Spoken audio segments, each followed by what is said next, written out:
Hello guys, once again welcome. So finally I have got my board results, and in this video I'm generously and honestly going to discuss the things that have about my marks card, okay? Like literally how much I have scored in subjects and how, why. Uh, this video is just a general talk about myself, more actually about my marks and what caused me to get high marks in some subjects and what caused low marks in some subjects. And one more thing is, yeah, I'm announcing this stuff here. As I told you earlier, I was thinking to bring a series for the 12th students who wants to score better marks. So from that point of view, I told you that I would only bring it if I score above 80 percentage. And yeah, I have got above 80 percentage, 81.7 or 8 something. uh, and talking about the marks, it is 408 out of 500. So I think I'm qualified enough to give some tips and advices through this series. You shouldn't, I'm not telling you to just follow me or take my words as some mantra or just follow what I'm saying.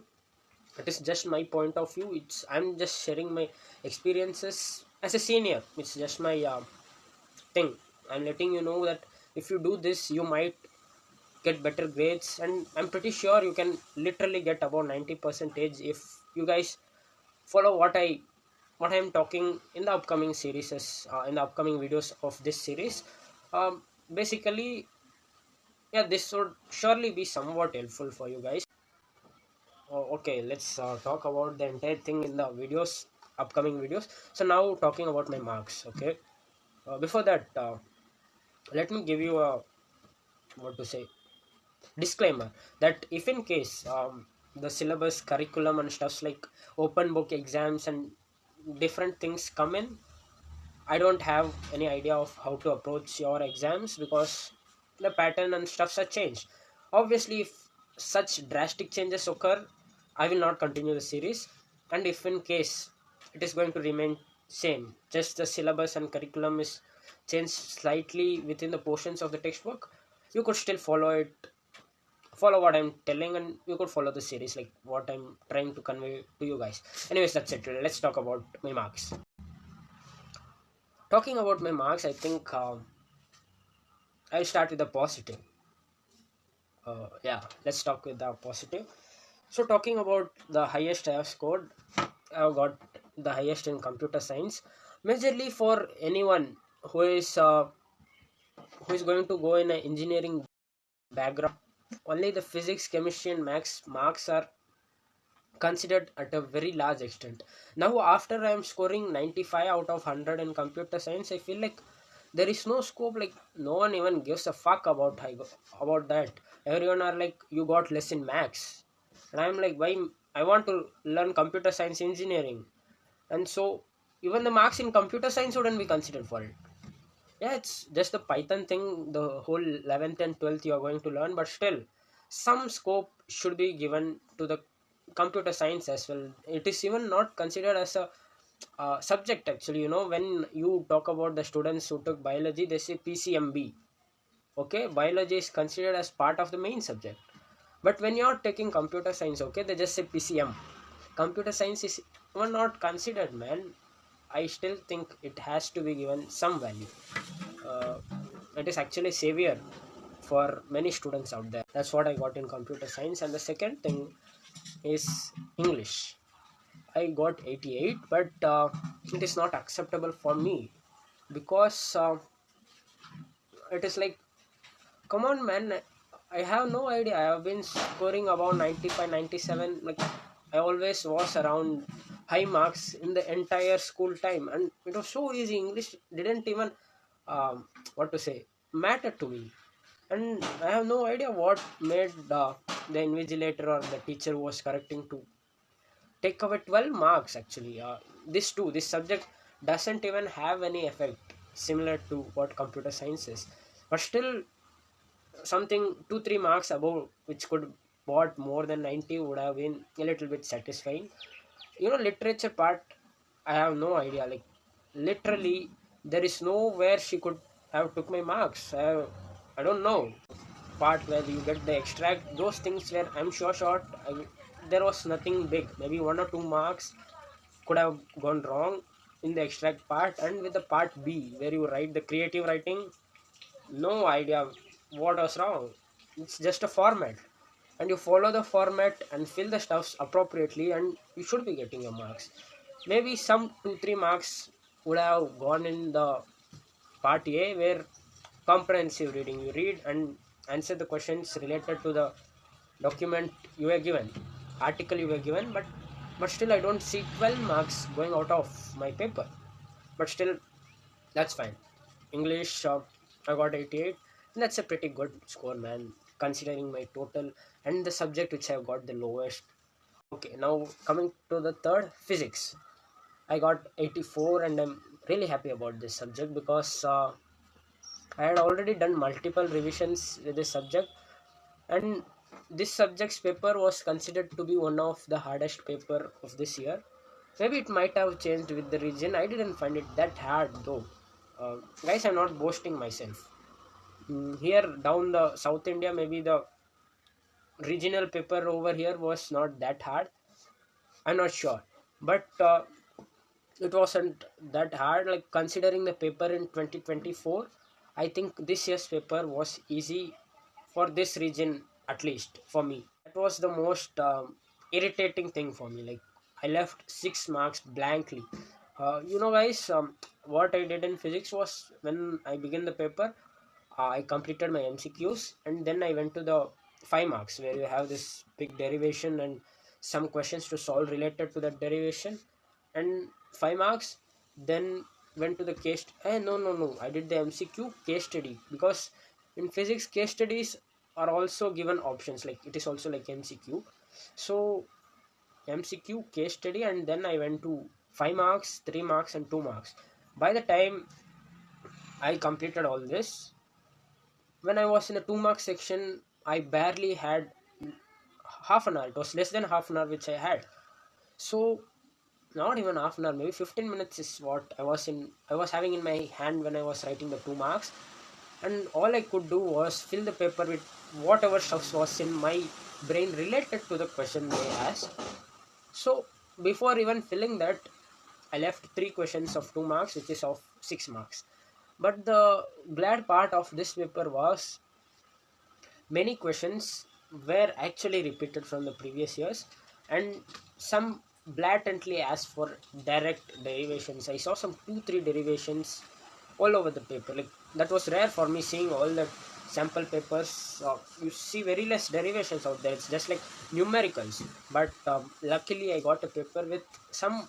It's not like it was full of derivations, but it contained some amount of derivation, which was little bit helpful, maybe around 10 marks or something. So that's also a positive thing that happened with my question paper. But the negative thing is, yeah, I wasn't able to complete the paper. And maybe completing the paper, I wouldn't have got 6 out of 6 in that 3 questions, but I'm pretty sure I would have at least got 3 to 4 marks over there, which would have got me 88 or 89, something near 90. And this is really crucial. Actually, physics is playing a role in my admissions for engineering, and it is affecting my thing, yeah, actually. So, talking about that, and now let's talk about the next worst, chemistry. 72. This is the subject which I'm not good at, okay? um, you have to remember many stuff. You would say you have to understand the reactions and everything would be all right. Guys, I literally understood every reaction in organic chemistry, and there was nothing like I couldn't understand in the syllabus. The thing is, even though you understand, there are plenty of reaction to remember. Like you could understand the reaction, but still you have to remember that. It's not like if you understand you would have it in your head. No, I understood, but still it was not in my head. Like I couldn't solve the conversions properly. That gave a big blow, like a major part. Like even in 2 marks, some 2 3 conversions were there. Even in 3 marks and 5 marks, yeah, in 5 marks too, there was a part where you are given conversion. So organic chemistry literally blew me. But when you are learning, you right, for me I felt organic chemistry was better than inorganic. I felt it easier. I don't know why. You might call me a fool or what, but I was able to understand this much better than what I could say about coordination compounds, chemical kinetics, and stuffs. Chemical kinetics is a pretty easy subject considering the questions they ask you, but when you go deeply in what the things are in textbook, chemical kinetics and coordination compounds was literally a headache for me. Like you have to give some time to it, and it is really very simple, not that hard though. But when you are in the beginning thinking about the IUPAC nomenclature and stuff, when it comes for coordination compounds, it was a headache. So yeah, yeah, these things. I'm literally weak. I would accept that. I was not good at chemistry, and I couldn't score marks in it.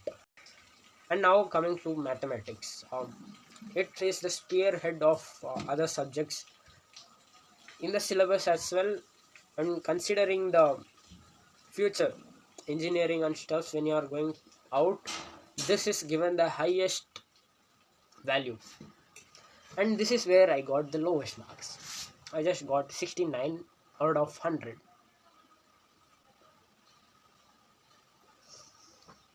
So what do you think, guys? Was I so bad in maths? Actually, no, not at all. The paper was really easy. The bad part was that I couldn't complete the paper, and it was not my mistake, guys. See, don't think I'm complaining about stuffs or blaming on others. I take responsibility for whatever it is, but still, I think there was a big role on what happened to me for the exam, which got me very less marks. Actually, the thing is, you are given a booklet, right? When you are writing the exam, you are given a booklet, and in the first page, like before opening the booklet, you have this what to say, OMR thing. Okay, you have this thing called, like, you have to fill your name, and below that, below every box where you write your name, there will be some place to fill, okay, from A to Z. So you have to fill, like, if my name is Aditya, I write A, and I'm shading the OMR A, and then D, and again I'm going and shading it. So this thing was prevalent, like entire paper you have to do for, even I think school code, for my roll number, for my name, and even for my subject code, maybe I'm not sure, but some 4 to 5 or 3 to 4 stuffs you have to fill it that way. So it is very sure that you have to give at least 15 minutes for completing that part. So what happens is, they don't allow you to open the sheet, okay, until you fill this, and the time for you to write the exam begins. They give the answer sheet, I do all the stuff, 15 minutes gone, and then they give you the question paper, 15 minutes of question paper reading, half an hour, and now you are allowed to open the answer sheet. And I got my booklet, okay, I'm opening my booklet, and as I check the papers, some part of the booklet, okay, some papers were upside down, like the print was wrong. See, that is not my mistake. And what happened is, they took my booklet. It was not only with me, some 2 3 students in my same particular hall had this issue. Guys, here I am not faking stuffs to prove me that prove myself that I'm not wrong, but still, I'm not wrong, man. This happened to me, and this is playing a crucial role with my career right now. The marks in my mathematics. So yeah, that thing occurred, and they take the paper back, and they tell me to wait around 3 to 4 minutes. They are getting me back the paper, and now I have to fill the OMR sheet entirely once again. Another 15 minutes. So the crucial 15 minutes was stolen from me. It's not like I could do it fast, OMR, and complete it within 5 minutes. Come on, guys. There is so that is so strict. Like, you're not allowed to let the ink out of that circle where you are doing the shading, and you're supposed to maintain the same thing all over, and you're going to put your signature, father's name, my what to say, register number in words, register number in numbers. What? Why should this be this complicated, this system? They could have made it something much easier. So considering that I was stolen 15 minutes, I still think I could have took responsibility, and I have tried to complete within before 15 minutes. Just because the time was less, I had to complete the paper without writing in proper formats. Like, what I did was, I just directly evaluated and gave them the answer. So in those parts as well, I would have lost some marks. And coming to the end, and by the time I am starting the MCQs, okay, it is just last 5 minutes. And seeing the questions, I'm like, I know this. I have to solve this. And if I said solving, I would blatantly spend about 1 to 2 minutes within a question, and it is about 18 or 16 1 marks. I don't remember exactly, but yeah, if I'm solving each, maybe I would end up just getting one or two answers. But even if though they will be correct, it is just going to be one or two. But if I fill the entire thing, maybe even with luck, I might get 5 to 6 marks. So all I did was inky, pinky, ponky, father, ada, donkey. Uh, I did a combination of that all fall down and inky, pinky, ponky, like two rhymes, okay? Inky, pinky, ponky, father, ada, donkey, assa, busha, all fall down. Yeah. So I'll be singing and moving my fingers, and when the song stops, my finger stops. Where my finger stops, that's the answer. So that's how I completed the MCQ. So yeah, when I told you about the paper, that format and the way of writing, I messed up there. And coming here, I couldn't complete this thing, and maybe that 15 minutes, okay, if I was given it properly, I could have made it something. I mean, I wouldn't have rushed with writing the format clumsy and messy, and wouldn't have evaluated directly without giving any information above. And I'm pretty sure I wouldn't have even missed the MCQs. Like the paper was really easy. It was like how it would be in every year. Like when you take the previous, it was like just copy and paste, man. I was like, oh, what? I deserved at least 80, and I don't know. Some 11 to 12 marks are being stolen from my paper, and I really feel bad for it. And I don't have another option. When I asked the invigilator about this, I told her, you made this late, okay? Just because you didn't give the paper, the right paper for me, I had to spend an extra 15 minutes. I had to fill my OMR twice. You have to give me some time. And she, all that she could say was, she told, I'm just the invigilator and I'm not responsible for this. My work is giving the paper and collecting the paper, and she just took the paper, and I had nothing to say. But yeah, that's the thing. So let's end it here. This is what all I wanted to discuss. So these are my marks, and as I told you, my grade. This is the exam story, like how happened, what happened, how the results turned out, what my expectations were, and stuff. So see you in the next video. Next video is going to be about my story, entire 12th. Okay, it might get into 2 3 parts. Obviously, yeah. So that's the next video. See you in the next video, guys.